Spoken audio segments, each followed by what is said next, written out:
आज मेरी आयु केवल 27 साल की है।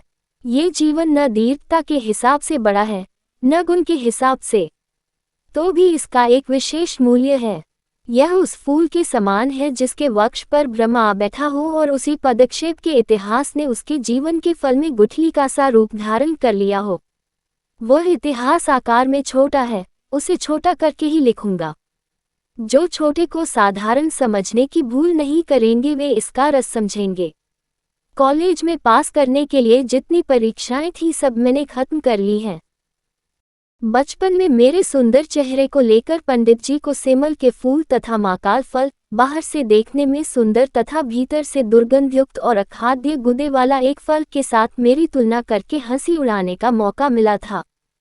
तब मुझे इससे बड़ी लज्जा लगती थी, किंतु बड़े होने पर सोचता रहा हूँ कि यदि पुनर्जन्म हो तो मेरे मुख पर सुरूप और पंडित जी के मुख पर विद्रूप इसी प्रकार प्रकट हो। एक दिन था जब मेरे पिता गरीब थे। वकालत करके उन्होंने बहुत सा रुपया कमाया, भोग करने का उन्हें पल भर भी समय नहीं मिला। मृत्यु के समय उन्होंने जो लंबी सांस ली थी वही उनका पहला अवकाश था। उस समय मेरी अवस्था कम थी। माँ के ही हाथों मेरा लालन पालन हुआ। माँ गरीब घर की बेटी थी, अतः हम धनी थे यह बात न तो वे भूलती और न मुझे भूलने देती। बचपन में मैं सदा गोद में ही रहा, शायद इसीलिए मैं अंत तक पूरी तौर पर वयस्क ही नहीं हुआ। आज ही मुझे देखने पर लगेगा जैसे मैं अन्नपूर्णा की गोद में गजानन का छोटा भाई हूँ। मेरे असली अभिभावक थे मेरे मामा। वे मुझसे मुश्किल से 6 वर्ष बड़े होंगे, किंतु फल्गु की रेती की तरह उन्होंने हमारे सारे परिवार को अपने हृदय में सोख लिया था। उन्हें खोदे बिना इस परिवार का एक भी बूंद रस पाने का कोई उपाय नहीं। इसी कारण मुझे किसी भी वस्तु के लिए कोई चिंता नहीं करनी पड़ती। हर कन्या के पिता स्वीकार करेंगे कि मैं सत्पात्र हूँ।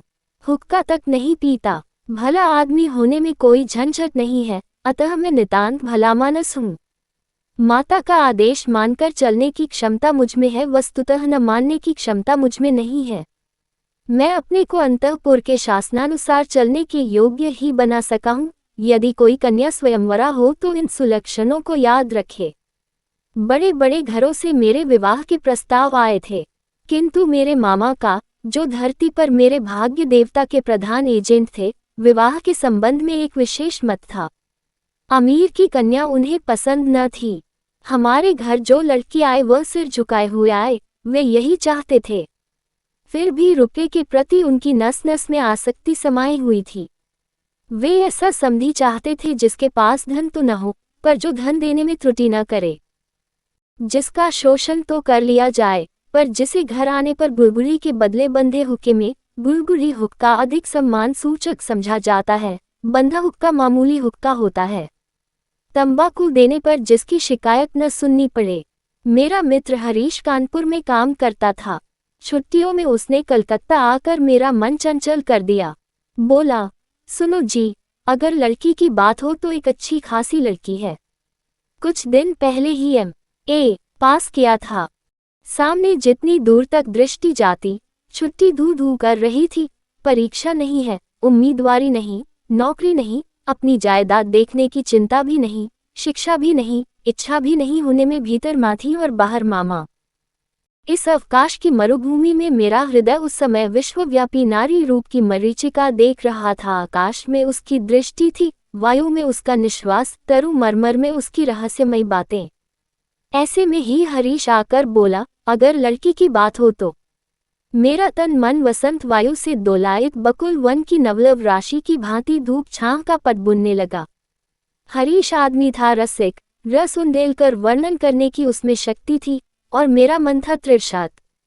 मैंने हरीश से कहा, एक बार मामा से बात चलाकर देखो। बैठक जमाने में हरीश अद्वितीय था, इससे सर्वत्र उसकी खातिर होती थी। मामा भी उसे पाकर छोड़ना नहीं चाहते थे। बात उनकी बैठक में चली। लड़की की अपेक्षा लड़की के पिता की जानकारी ही उनके लिए महत्वपूर्ण थी। पिता की अवस्था वे जैसी चाहते थे वैसी ही थी। किसी जमाने में उनके वंश में लक्ष्मी का मंगल घट भरा रहता था। इस समय उसे शून्य ही समझो, फिर भी तले में थोड़ा बहुत बाकी था। अपने प्रांत में वंश मर्यादा की रक्षा करके चलना सहज न समझकर वे पश्चिम में जाकर वास कर रहे थे। वहां गरीब गृहस्थ की ही भांति रहते थे। एक लड़की को छोड़कर उनके और कोई नहीं था, अतएव उसी के पीछे लक्ष्मी के घट को एकदम औंधा कर देने में हिचकिचाहट नहीं होगी। ये सब तो सुंदर था, किंतु लड़की की आयु 15 की है, ये सब नकर मामा का मन भारी हो गया। वंश में तो कोई दोष नहीं है। नहीं, कोई दोष नहीं। पिता अपनी कन्या के योग्य वर कहीं भी न खोज पाए। एक तो वर की हाट में महंगाई थी, तिस पर धनुष भान की शर्त, अतः बाप सब किए बैठे हैं, किंतु कन्या की आयु सब्र नहीं करती। जो हो, हरीश की सरस रचना में गुण था। मामा का मन नर्म पड़ गया। विवाह का भूमिका भाग निर्विघ्न पूरा हो गया। कलकत्ता के बाहर बाकी जितनी दुनिया है, सबको मामा अंडमान द्वीप के अंतर्गत ही समझते थे। जीवन में एक बार विशेष काम से वे कोंगड़ तक गए थे। मामा यदि मनु होते तो वे अपनी संहिता में हावड़ा के पुल को पार करने का एकदम निषेध कर देते। मन में इच्छा थी खुद जाकर लड़की देख आऊं, पर प्रस्ताव करने का साहस न कर सका। कन्या को आशीर्वाद देने, बंगालियों में विवाह पक्का करने के लिए एक रस्म होती है जिसमें वर पक्ष के लोग कन्या को और कन्या पक्ष के लोग वर को आशीर्वाद देकर कोई आभूषण दे जाते हैं। जिनको भेजा गया वे हमारे विनु दादा थे, मेरे फुफेरे भाई। उनके मत, रुचि एवं दक्षता पर मैं 16 आने निर्भर कर सकता था। लौटकर विनु दादा ने कहा, बुरी नहीं है जी, असली सोना है। विनु दादा की भाषा अत्यंत संयत थी। जहां हम कहते थे अपूर्व, वहां वे कहते काम चलाओ। अतएव मैं समझा मेरे भाग्य में पंचर का प्रजापति से कोई विरोध नहीं है। कहना व्यर्थ है, विवाह के उपलक्ष्य में कन्या पक्ष को ही कलकत्ता आना पड़ा। कन्या के पिता शंभुनाथ बाबू हरीश पर कितना विश्वास करते थे, इसका प्रमाण ये था कि विवाह के 3 दिन पहले उन्होंने मुझे पहली बार देखा और आशीर्वाद की रस्म पूरी कर गए। उनकी अवस्था 40 के ही आसपास होगी। बाल काले थे, मूंछों का पकना अभी प्रारंभ ही हुआ था। रूपवान थे, भीड़ में देखने पर सबसे पहले उन्हीं पर नजर पड़ने लायक उनका चेहरा था। आशा करता हूं कि मुझे देखकर वे खुश हुए। समझना कठिन था, क्योंकि वे अल्पभाषी थे। जो एकाध बात कहते भी थे उसे मानो पूरा जोर देकर नहीं कहते थे। इस बीच मामा का मुंह अबाध गति से चल रहा था। धन में, मान में हमारा स्थान शहर में किसी से कम नहीं था। वे नाना प्रकार से इसी का प्रचार कर रहे थे। शंभुनाथ बाबू ने इस बात में बिल्कुल योग नहीं दिया। किसी भी प्रसंग में कोई हाँ या तक नहीं सुनाई पड़ी। मैं होता तो निरुत्साहित हो जाता, किंतु मामा को हतोत्साहित करना कठिन था। उन्होंने शंभुनाथ बाबू का शांत स्वभाव देखकर सोचा कि आदमी बिल्कुल निर्जीव है, तनिक भी तेज नहीं। समधियों में और जो हो, तेज भाव होना पाप है। अतएव मन ही मन मामा खुश हुए। शंभुनाथ बाबू जब उठे तो मामा ने संक्षेप में ऊपर से ही उनको विदा कर दिया, गाड़ी में बिठाने नहीं गए। दहेज के संबंध में दोनों पक्षों में बात पक्की हो गई थी। मामा अपने को असाधारण चतुर समझकर गर्व करते थे। बातचीत में वे कहीं भी कोई छिद्र न छोड़ते। रुपये की संख्या तो निश्चित थी ही, ऊपर से गहना कितने भर एवं सोना किस दर का होगा, ये भी एकदम तय हो गया था। मैं स्वयं इन बातों में नहीं था, न जानता ही था कि क्या लेन देन निश्चित हुआ है। मैं जानता था कि यह स्थूल भाग ही विवाह का एक प्रधान अंग है, एवं उस अंश का भार जिनके ऊपर है वे एक कौड़ी भी नहीं ठगाएंगे। वस्तुतः अत्यंत चतुर व्यक्ति के रूप में मामा हमारे सारे परिवार में गर्व की प्रधान वस्तु थे। जहाँ कहीं भी हमारा कोई संबंध हो, पर्वत ही बुद्धि की लड़ाई में जीतेंगे, ये बिल्कुल पक्की बात थी। इसलिए हमारे यहाँ कभी न रहने पर भी एवं दूसरे पक्ष में कठिन अभाव होते हुए भी हम जीतेंगे, हमारे परिवार की जिद थी, इसमें चाहे कोई बचे या मरे। हल्दी चढ़ाने की रस्म बड़ी धूमधाम से हुई। धोने वाले इतने थे कि उनकी संख्या का हिसाब रखने के लिए क्लर्क रखना पड़ता। उनको विदा करने में अवर पक्ष का जो नाको दम होगा उसका स्मरण करके मामा के साथ स्वर मिलाकर माँ खूब हंसी। बैंड, शहनाई, फैंसी कॉन्सर्ट आदि जहाँ जितने प्रकार की जोरदार आवाजें थीं, सबको एक साथ मिलाकर बर्बर कोलाहल रूपी मस्त हाथी द्वारा संगीत सरस्वती के परविनन को दलित विदलित करता हुआ मैं विवाह के घर में जा पहुंचा। अंगूठी, हार, जरी, जवाहरात से मेरा शरीर ऐसा लग रहा था जैसे गहने की दुकान नीलाम पर चढ़ी हो। उनके भावी जमाता का मूल्य कितना था ये जैसे कुछ मात्रा में सर्वांग में स्पष्ट रूप से लिखकर भावी ससुर के साथ मुकाबला करने चला था। मामा विवाह के घर पहुंचकर प्रसन्न नहीं हुए। एक तो आंगन में बारातियों के बैठने के लायक जगह नहीं थी, इस पर संपूर्ण आयोजन एकदम साधारण ढंग का था। ऊपर से शंभुनाथ बाबू का व्यवहार भी निहायत ठंडा था।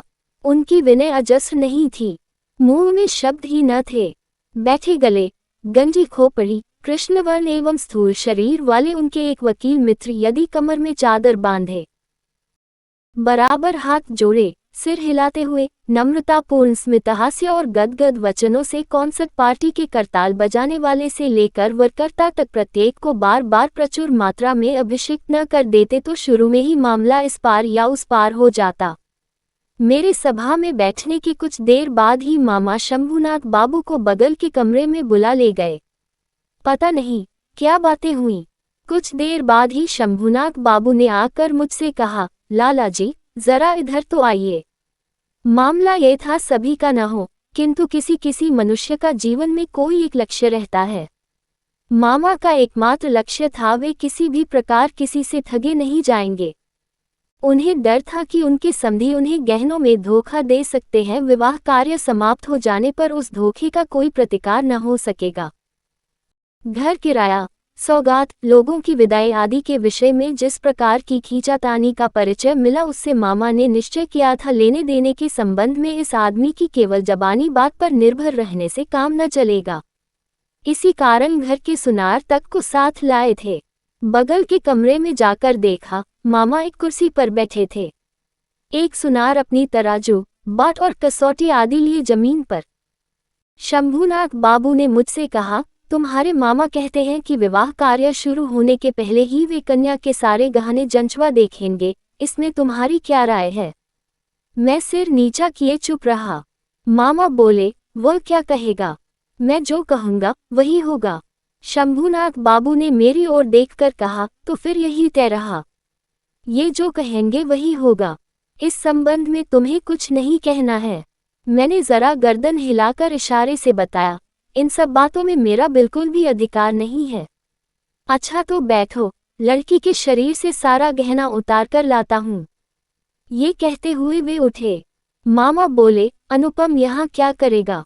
वह सभा में जाकर बैठे। शंभुनाथ बोले, नहीं, सभा में नहीं, यही बैठना होगा। कुछ देर बाद उन्होंने एक अंगोछे में बंधे गहने लाकर चौकी के ऊपर बिछा दिए। सारे गहने उनकी पितामही के जमाने के थे। नए फैशन का बारीक काम न था, जैसा मोटा था वैसा ही भारी था। सुनार ने हाथ में गहने उठाकर कहा, इन्हें क्या देखूं? इसमें कोई मिलावट नहीं है, ऐसे सोने का आजकल व्यवहार ही नहीं होता। ये कहते हुए उसने मकर के मुंह वाला मोटा एक बाला कुछ दबाकर दिखाया, वह टेढ़ा हो जाता था। मामा ने उसी समय नोटबुक में गहनों की सूची बना ली, कहीं जो दिखाया गया था उसमें से कुछ कम न हो जाए। हिसाब करके देखा, गहना जिस मात्रा में देने की बात थी इनकी संख्या, दर एवं तोल उससे अधिक थी। गहनों में एक जोड़ा ईयरिंग था। शंभुनाथ ने उसको सुनार के हाथ में देकर कहा, जरा इसकी परीक्षा करके देखो। सुनार ने कहा, यह विलायती माल है, इसमें सोने का हिस्सा मामूली ही है। शंभू बाबू ने ईयरिंग जोड़ी मामा के हाथ में देते हुए कहा, इसे आप ही रखें। मामा ने उसे हाथ में लेकर देखा। यही ईयरिंग कन्या को देकर उन्होंने आशीर्वाद की रस्म पूरी की थी। मामा का चेहरा लाल हो उठा। दरिद्र उनको ठगना चाहेगा, किंतु वे ठगे नहीं जाएंगे, इस आनंद प्राप्ति से वंचित रह गए, एवं इसके अतिरिक्त कुछ ऊपरी प्राप्ति भी हुई। मुंह अत्यंत भारी करके बोले, अनुपम, जाओ तुम सभा में जाकर बैठो। शंभुनाथ बाबू बोले, नहीं, अब सभा में बैठना नहीं होगा। चलिए, पहले आप लोगों को खिला दूं। मामा बोले, यह क्या कह रहे हैं? लग्न शंभुनाथ बाबू ने कहा, उसके लिए चिंता न करे, अभी उठिए। आदमी निहायत भलामानस था, किंतु अंदर से कुछ ज्यादा हठी प्रतीत हुआ। मामा को उठना पड़ा। बारातियों का भी भोजन हो गया। आयोजन में आडंबर नहीं था, किंतु रसोई अच्छी बनी थी और सब कुछ साफ सुथरा। इससे सभी तृप्त हो गए। बारातियों का भोजन समाप्त होने पर शंभूनाथ बाबू ने मुझसे खाने को कहा। मामा ने कहा, यह क्या कह रहे हैं? विवाह के पहले वर कैसे भोजन करेगा? इस संबंध में वे मामा के व्यक्त किए मत की पूर्ण उपेक्षा करके मेरी ओर देखकर बोले, तुम क्या कहते हो? भोजन के लिए बैठने में कोई दोष है? मूर्तिमती मात्र आज्ञा स्वरूप मामा उपस्थित थे, उनके विरुद्ध चलना मेरे लिए असंभव था। मैं भोजन के लिए न बैठ सका। तब शंभूनाथ बाबू ने मामा से कहा, आप लोगों को बहुत कष्ट दिया है। हम लोग धनी नहीं हैं। आप लोगों के योग्य व्यवस्था नहीं कर सके, क्षमा करेंगे। रात हो गई है, आप लोगों का कष्ट और नहीं बढ़ाना चाहता। तो फिर इस समय मामा बोले, तो सभा में चलिए, हम तो तैयार हैं। शंभूनाथ बोले, तब आपकी गाड़ी बुलवा दूं? मामा ने आश्चर्य से कहा, मजाक कर रहे हैं क्या? शंभूनाथ ने कहा, मजाक तो आप ही कर चुके हैं। मजाक के संपर्क को स्थायी करने की मेरी इच्छा नहीं है।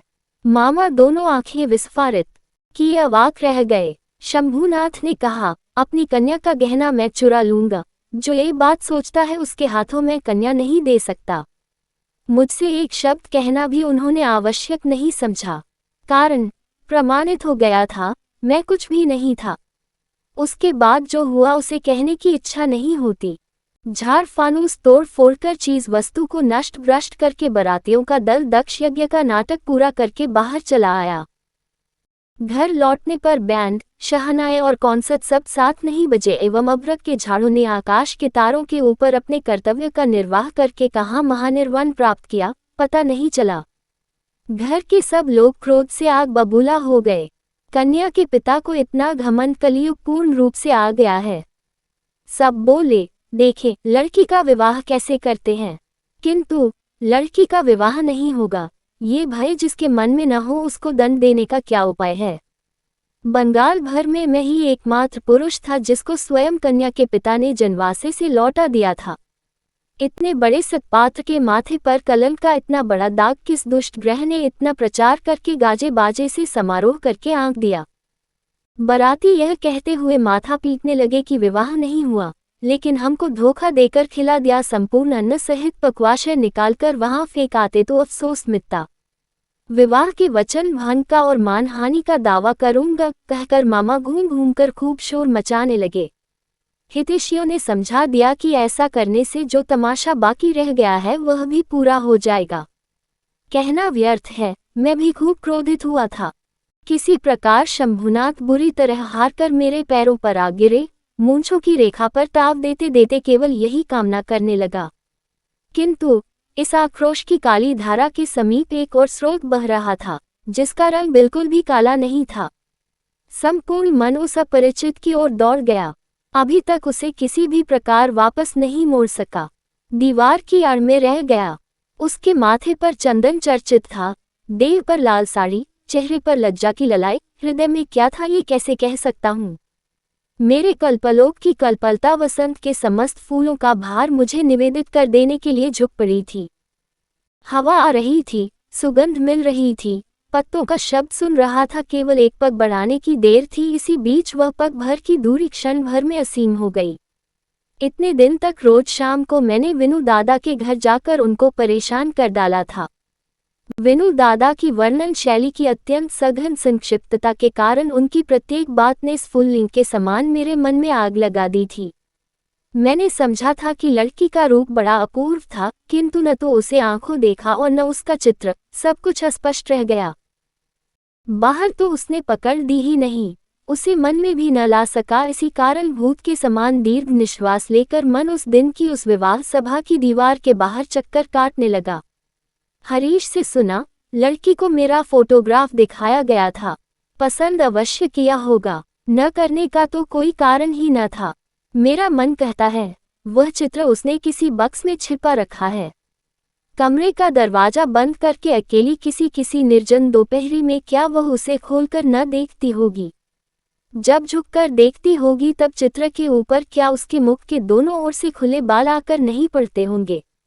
अकस्मात बाहर किसी के पैर की आहट पाते ही क्या वह झटपट अपने सुगंधित अंचल में चित्र को छिपा न लेती होगी। दिन बीत जाते हैं, 1 वर्ष बीत गया। मामा तो लज्जा के मारे विवाह संबंध की बात ही न छेड़ पाते। माँ की इच्छा थी मेरे अपमान की बात जब समाज के लोग भूल जाएंगे तब विवाह का प्रयत्न करेगी। दूसरी ओर मैंने सुना कि शायद उस लड़की को अच्छा वर मिल गया है, किंतु उसने प्रण किया है कि विवाह नहीं करेगी। सुनकर मन आनंद के आवेश से भर गया। मैं कल्पना में देखने लगा, वह अच्छी तरह खाती नहीं, संध्या हो जाती है, वह बाल बांधना भूल जाती है। उसके पिता उसके मुंह की ओर देखते हैं और सोचते हैं, मेरी लड़की दिनों दिन ऐसी क्यों होती जा रही है। अकस्मात किसी दिन उसके कमरे में आकर देखते हैं, लड़की के नेत्र आंसुओं से भरे हैं। पूछते हैं, बेटी तुझे क्या हो गया है, मुझे बता।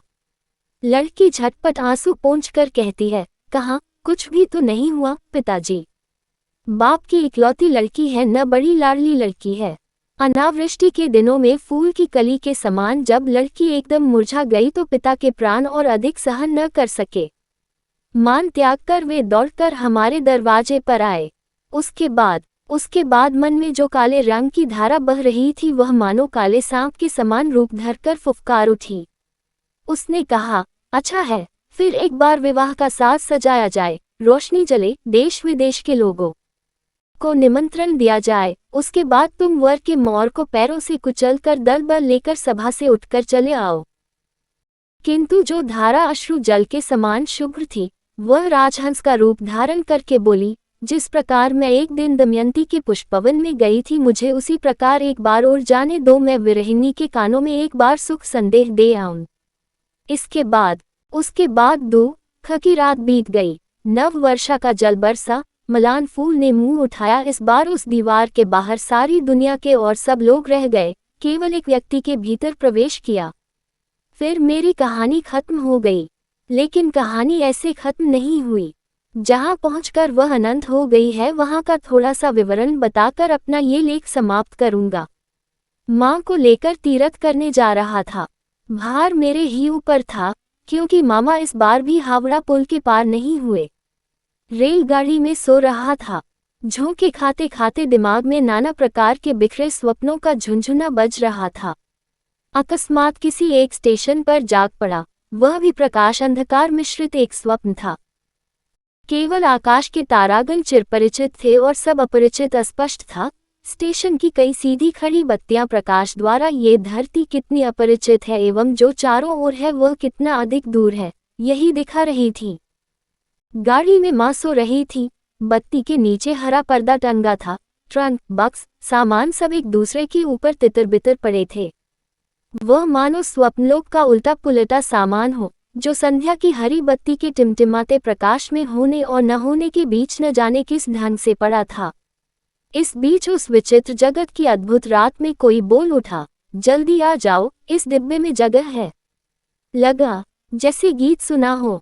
बंगाली लड़की के मुख से बंगला बोली कितनी मधुर लगती है, इसका पूरा पूरा अनुमान ऐसे अनुपयुक्त स्थान पर अचानक सुनकर ही किया जा सकता है। किंतु इस स्वर को निरी एक लड़की का स्वर कहकर श्रेणीभुक्त कर देने से काम नहीं चलेगा। ये किसी अन्य व्यक्ति का स्वर था। सुनते ही मन कह उठता है, ऐसा तो पहले कभी नहीं सुना। गले का स्वर मेरे लिए सदा ही बड़ा सत्य रहा है। रूप भी कम बड़ी वस्तु नहीं है, किंतु मनुष्य में जो अंतरतम और अनिर्वचनीय है, मुझे लगता है जैसे कंठ स्वर उसी की आकृति हो। चटपट जंगला खोलकर मैंने मुंह बाहर निकाला, कुछ भी न दिखा। प्लेटफॉर्म पर अंधेरे में खड़े गार्ड ने अपनी एक आंख वाली लालटेन हिलाई, गाड़ी चल दी। मैं जंगले के पास बैठा रहा। मेरी आंखों के सामने कोई मूर्ति न थी, किंतु हृदय में मैं एक हृदय का रूप देखने लगा। वह जैसे इस तारामयी रात्रि के समान हो, जो आवृत कर लेती है किंतु उसे पकड़ा नहीं जा सकता। जो स्वर, अपरिचित कंठ के स्वर, क्षण भर में ही तुम मेरे चिरपरिचित के आसन पर आकर बैठ गए हो। तुम कैसे अद्भुत हो, चंचल काल के क्षुब्ध हृदय के ऊपर के फूल के समान खिले हो, किंतु उसकी लहरों के आंदोलन से कोई पंखुड़ी तक नहीं हिलती, अपरिमेय कोमलता में जरा भी दाग नहीं पड़ता। गाड़ी लोहे के मृदंग पर ताल देती हुई चली। मैं मन ही मन गाना सुनता जा रहा था। उसकी एक ही टेक थी, डिब्बे में जगह है क्या, जगह है क्या, जगह मिले कैसे, कोई किसी को नहीं पहचानता। साथ ही यह न पहचानना मात्र कोहरा है, माया है, उसके छिन होते ही फिर परिचय का अंत नहीं होता। ओ सुधा में स्वर, जिस हृदय के तुम अद्भुत रूप हो, वह क्या मेरा चिर परिचित नहीं है? जगह है, जल्दी बुलाया था, जल्दी ही आया हूँ, क्षण भर भी देर नहीं की है। रात में ठीक से नींद नहीं आई। प्रायः हर स्टेशन पर एक बार मुंह निकाल कर देखता, भय होने लगा कि जिसको देख नहीं पाया वह कहीं रात में ही न उतर जाए। दूसरे दिन सुबह एक बड़े स्टेशन पर गाड़ी बदलनी थी। हमारे टिकट फर्स्ट क्लास के थे। आशा थी भीड़ नहीं होगी। उतर कर देखा, प्लेटफॉर्म पर साहबों के अर्दलियों का दल सामान लिए गाड़ी की प्रतीक्षा कर रहा है। फौज के कोई एक बड़े जनरल साहब भ्रमण के लिए निकले थे। 2-3 मिनट के बाद ही गाड़ी आ गई। समझा, फर्स्ट क्लास की आशा छोड़नी पड़ेगी। मां को लेकर किस डब्बे में चढ़ लूं, इस बारे में बड़ी चिंता में पड़ गया। पूरी गाड़ी में भीड़ थी। दरवाजे झांकता हुआ घूमने लगा। इसी बीच सेकंड क्लास के डिब्बे से एक लड़की ने मेरी मां को लक्ष्य करके कहा, आप हमारे डिब्बे में आइए न, यहाँ जगह है। मैं तो चौंक पड़ा। वही अद्भुत मधुर स्वर और वही गीत की टेक, जगह है। क्षण भर की भी देर न करके मां को लेकर डिब्बे में चढ़ गया। सामान चढ़ाने का समय प्रायः नहीं था। मेरे जैसा असमर्थ दुनिया में कोई न होगा। उस लड़की ने ही कुलियों के हाथ से झटपट चलती गाड़ी में हमारे बिस्तर आदि खींच लिए। फोटो खींचने का मेरा एक कैमरा स्टेशन पर ही छूट गया, ध्यान ही न रहा। उसके बाद का या लिखूं नहीं जानता। मेरे मन में एक अखंड आनंद की तस्वीर है, उसे कहाँ से शुरू करूं, कहाँ समाप्त करूं। बैठे बैठे एक वाक्य के बाद दूसरे वाक्य की योजना करने की इच्छा नहीं होती। इस बार उसी स्वर को आंखों से देखा। इस समय भी वह स्वर ही जान पड़ा। मां के मुंह की ओर ताका, देखा कि उनकी आंखों के पलक नहीं गिर रहे थे। लड़की की अवस्था 16 या 17 की होगी, किंतु नवयौवन ने उसके देह मन पर कहीं भी जैसे जरा भी भार न डाला हो। उसकी गति सहज, दीप्ति निर्मल, सौंदर्य की शुचिता अपूर्व थी, उसमें कहीं कोई जड़ता न थी। मैं देख रहा हूँ, विस्तार से कुछ भी कहना मेरे लिए असंभव है। यही नहीं, वह किस रंग की साड़ी किस प्रकार पहने हुए थी, ये भी ठीक से नहीं कह सकता। ये बिल्कुल सत्य है कि उसकी वेशभूषा में ऐसा कुछ न था जो उसे छोड़कर विशेष रूप से आंखों को आकर्षित करे। वह अपने चारों ओर की चीजों से बढ़कर थी। रजनीगंधा की शुभ्र मंजरी के समान सरल वृंद के ऊपर स्थित जिस वृक्ष पर खिली थी उसका एकदम अतिक्रमण कर गई थी। साथ में 2-3 छोटी छोटी लड़कियां थीं, उनके साथ उसकी हंसी और बातचीत का अंत न था। मैं हाथ में एक पुस्तक लिए उस ओर कान लगाए था। जो कुछ कान में पड़ रहा था वह सब तो बच्चों के साथ बचपने की बातें थीं। उसका विशेषत्व ये था कि उसमें अवस्था का अंतर बिल्कुल भी नहीं था। छोटों के साथ वह अनायास और आनंदपूर्वक छोटी हो गई थी। साथ में बच्चों की कहानियों की सचित्र पुस्तकें थीं। उसी की कोई कहानी सुनाने के लिए लड़कियों ने उसे घेर लिया था। ये कहानी अवश्य ही उन्होंने 20-25 बार सुनी होगी। लड़कियों का इतना आग्रह क्यों था यह मैं समझ गया। उस सुधा कंठ की सोने की छड़ी से सारी कहानी सोना हो जाती थी। लड़की का संपूर्ण तन मन पूरी तरह प्राणों से भरा था। उसकी सारी चाल ढाल स्पर्श में प्राण उमड़ रहा था। अतः लड़कियां जब उसके मुंह से कहानी सुनती तब कहानी नहीं, उसी को सुनती। उनके हृदय पर प्राणों का झरना झर पड़ता। उसके उस उद्भासित प्राण ने मेरी उस दिन की सारी सूर्य किरणों को सजीव कर दिया। मुझे लगा, मुझे जिस प्रकृति ने अपने आकाश से वेष्टित कर रखा है वह उस तरुणी के ही अक्लांत अम्लान प्राणों का विश्वव्यापी विस्तार है। दूसरे स्टेशन पर पहुंचते ही उसने खोमचे वाले को बुलाकर काफी सी दाल मोठ खरीदी और लड़कियों के साथ मिलकर बिल्कुल बच्चों के समान कलहास्य करते हुए निस्संकोच भाव से खाने लगी। मेरी प्रकृति तो जाल से घिरी हुई थी, क्यों मैं अत्यंत सहज भाव से उस हंसमुख लड़की से एक मुट्ठी दाल मोठ न मांग सका। हाथ बढ़ाकर अपना लोभ क्यों नहीं स्वीकार किया। माँ अच्छा और बुरा लगने के बीच दुचिती हो रही थी। डिब्बे में मैं हूँ मर्द तो भी इसे कोई संकोच नहीं, खासकर वह इस लोभ की भांति खा रही है। ये बात उनको पसंद नहीं आ रही थी और उसे बेहया कहने का भी उन्हें भ्रम न हुआ।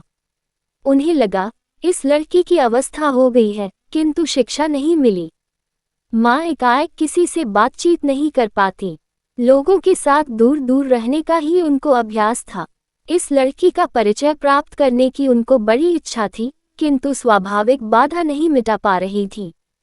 इसी समय गाड़ी एक बड़े स्टेशन पर आकर रुक गई। उन जनरल साहब के साथियों का एक दल इस स्टेशन से चढ़ने का प्रयत्न कर रहा था। गाड़ी में कहीं जगह न थी। कई बार वे हमारे डिब्बे के सामने से निकले। माँ तो भय के मारे जड़ हो गई, मैं भी मन में शांति का अनुभव नहीं कर रहा था। गाड़ी छूटने के थोड़ी देर पहले एक देशी रेल कर्मचारी ने डिब्बों की 2 बेंचों के सिरों पर नाम लिखे हुए 2 टिकट लटकाकर मुझसे कहा, इस डिब्बे की ये 2 बेंचें पहले से ही 2 साहबों ने रिजर्व करा रखी हैं, आप लोगों को दूसरे डिब्बे में जाना होगा। मैं तो झटपट घबरा कर खड़ा हो गया। लड़की हिंदी में बोली, नहीं, हम डिब्बा नहीं छोड़ेंगे। उस आदमी ने जिद करते हुए कहा, बिना छोड़े कोई चारा नहीं। किंतु लड़की के उतरने की इच्छा का कोई लक्षण न देखकर वह उतरकर अंग्रेज स्टेशन मास्टर को बुला लाया। उसने आकर मुझसे कहा, मुझे खेद है, किंतु सुनकर मैंने कुली कुली की पुकार लगाई। लड़की ने उठकर दोनों आंखों से आग बरसाते हुए कहा, नहीं, आप नहीं जा सकते, जैसे है बैठे रहिए। ये कहकर उसने दरवाजे के पास खड़े होकर स्टेशन मास्टर से अंग्रेजी में कहा, यह डिब्बा पहले से रिजर्व है, ये बात झूठ है। ये कहकर उसने नाम लिखे टिकटों को खोलकर प्लेटफॉर्म पर फेंक दिया। इस बीच में वर्दी पहने साहब अर्दली के साथ दरवाजे के पास आकर खड़ा हो गया था। डिब्बे में अपना सामान चढ़ाने के लिए पहले उसने अर्दली को इशारा किया था। उसके पश्चात लड़की के मुंह की ओर देखकर, उसकी बात सुनकर, मुख मुद्रा देखकर स्टेशन मास्टर को थोड़ा छुपा और उसको ओट में ले जाकर पता ही क्या कहा, देखा गया। गाड़ी छूटने का समय बीत चुकने पर भी और एक डिब्बा जोड़ा गया, तब कहीं ट्रेन छूटी। लड़की ने अपना दलबल लेकर फिर दोबारा दाल मोठ खाना शुरू कर दिया और मैं शर्म के मारे जंगले के बाहर मुंह निकालकर प्रकृति की शोभा देखने लगा। गाड़ी कानपुर में आकर रुकी। लड़की सामान बांधकर तैयार थी। स्टेशन पर एक बंगाली नौकर उनको उतारने का प्रयत्न करने लगा। तब फिर माँ से न रहा गया। पूछा, तुम्हारा नाम क्या है बेटी? लड़की बोली, मेरा नाम कल्याणी है। सुनकर माँ और मैं दोनों ही चौंक पड़े। तुम्हारे पिता वे यहाँ डॉक्टर हैं, उनका नाम शंभुनाथ सेन है। उसके बाद ही वे उतर गईं। उपसंहार, मामा के निषेध को अमान्य करके माता की आज्ञा ठुकराकर मैं अब कानपुर आ गया हूँ। कल्याणी के पिता और कल्याणी से भेंट हुई है। हाथ जोड़े हैं, सिर झुकाया है। शंभुनाथ बाबू का हृदय पिघला है।